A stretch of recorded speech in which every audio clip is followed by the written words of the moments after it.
Hey besties, welcome back to my channel. Hope you guys are good. If you're new, I am Bria. Make sure you hit that subscribe button down below and don't forget to follow me on my Instagram. So in today's video is how to change your gender mark and also add your name or change your name as a transgender female. So without me wasting any of your time, let's get straight into today's video.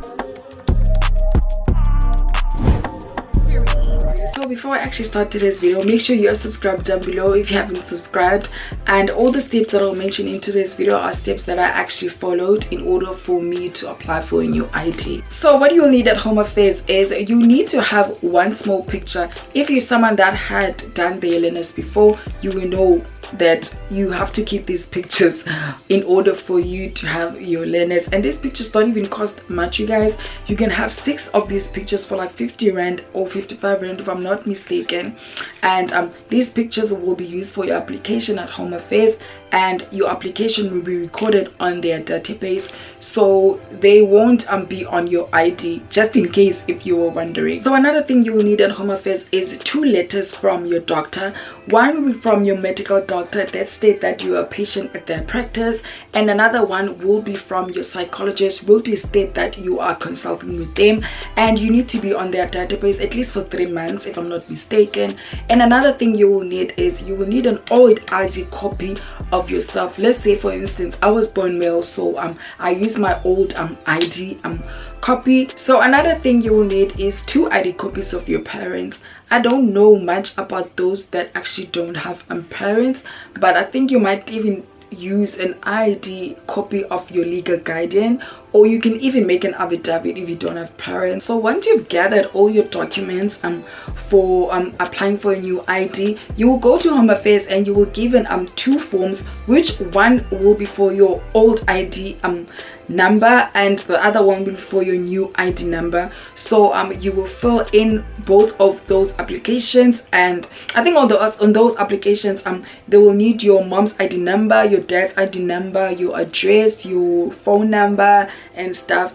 And then for your gender mark, it costs around 70 rand, and for adding a name or removing a name, I think it costs around 70 rands if I'm not mistaken. And that process takes about 3 months if not 6 months. By adding a name on your ID might make the process very long, but it might even take about 7 months if not 6 months. So you have to go to Home Affairs to go check your progress regarding your ID and stuff. So if you are lazy to check up on your progress, or you think about cost of traveling to the Home Affairs, that whole admin, guys, you can just wait for an SMS that will confirm your new ID number. So once you've received your new ID number or your name change, you have to go to Home Affairs to go reapply for a new ID, which will cost around 140 if not 170. I'll be correct with the prices on the screen for you guys.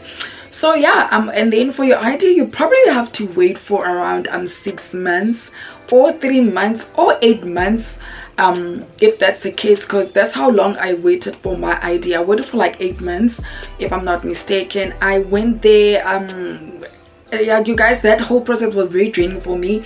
I had to go to Home Affairs to go check up on my progress.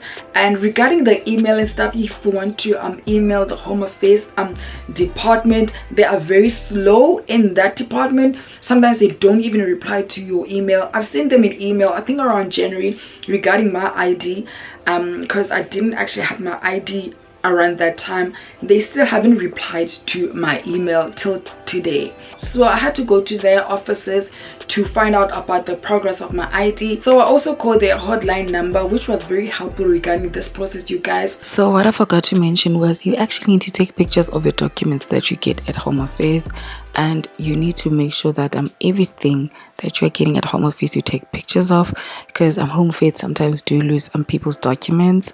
And another thing that I forgot to mention was, if you were wondering or you were worried about your credit score, it will go back to 0. It won't be the same as your current ID number. So everything Yako has to go back to being 0. So when it comes to your matric certificate, qualifications, degrees, honors, everything, you have to go to Department of Education to go fix up your new ID number, which will cost around 200 and something if I'm not mistaken. So yeah, that's everything that I forgot to mention in today's video, you guys. So this is actually all the steps that I actually followed regarding my ID, you guys. If I didn't mention everything in today's video, you guys, please comment down below. I will reply to your comments as usual. And if you came this far, please make sure you subscribe and don't forget to like this video and follow me on my other socials, and I'll see you guys on my next video. Mwah.